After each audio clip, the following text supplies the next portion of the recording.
I think history will at least do him the service of recognising that when he came to power in Libya, he was a moderniser. He had a vision for Libya which was going to move it into the modern Arab era. But as his authoritarian regime grew more and more dictatorial, he lost his way. The corruption that went with that power eventually, I think, caused the regime to lose its popular approval, its credibility. His own idiosyncratic behaviour, which was a carefully managed behaviour, and most of the time, I think, set him at odds with the rest of the Arab world. His relations with Saudi Arabia in particular provided a benchmark of his acceptability within the region, or indeed his lack of acceptability. But he interfered in just about every major dispute or issue around the Arab world. So he lost his credibility in that scheme as well. But overall, I think the worst thing that Gaddafi did was to simply fail to listen to the needs of a population which was changing through education, through a desire to be both modern and Arab, a desire to be respected in the Arab world and beyond.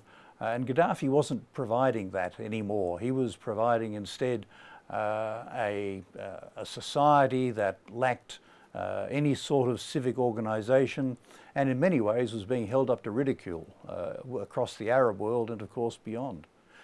There is absolutely no doubt that Gaddafi has to take responsibility for the brutality of the acts conducted under his regime. It would be fanciful to suggest that he did not personally authorise the most egregious activities of his henchmen. His brother-in-law Abdullah Sanusi, and the murder of prisoners in Libyan jails, the public execution of critics of the regime within the universities, and then of course the terrorist attacks.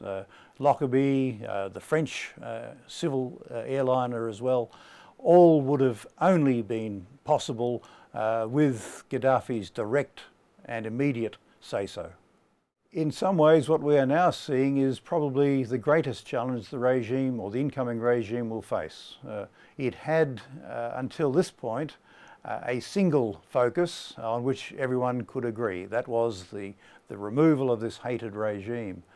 Now they have to deal with a whole raft of issues, historical, political, tribal, geographic, questions of transitional justice. What do you do with those people against whom you've been fighting not only for the last 9 months, but also those who've been disadvantaged under the old regime, the Tuareg in the west, the situation of those people from Benghazi who felt excluded by the old regime, and so on. All these are going to create a very difficult political environment that is going to have to be addressed very quickly. Unfortunately, it will be a matter of finding a credible Libyan leadership which is largely built upon those who have been within Libya during the period of Gaddafi's rule. I don't think that those who have been in exile or those who have contributed to the revolution from abroad will have anything like the same level of credibility in Libyan society as those who have suffered in Libya itself over these past few years. But unless that sort of leadership can stand up relatively quickly, all these festering problems are going to get worse, not better. And when you have a country that is producing nearly $40 billion worth of oil revenue each year, there's going to be no lack of people from outside wanting to become involved in playing within that political framework as well. It's going to be a very difficult political situation which has every potential to be too hard to resolve anytime soon. If one looks back 6 months, this is really quite an unexpected outcome. The chances, it seemed, of being able to pull together a coherent military challenge to the Gaddafi regime looked pretty remote. I think most of us would have expected there to be at least a year, probably more, to get the level of military capability that would be required to take on the regime in place. I think the NATO bombing obviously made a huge difference to that, but beyond that, that support from outside, what the Libyans managed to do, I think, was provide a level of political focus and coherence which enabled the struggle to go forward and prevented all the possible tensions within the regime or within the opposition to the regime from spilling over and basically producing a stalemate.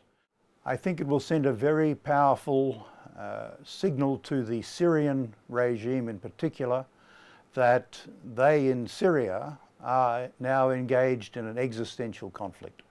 There is no prospect in their minds when they see that sort of imagery of finding any form of political accommodation with their opposition.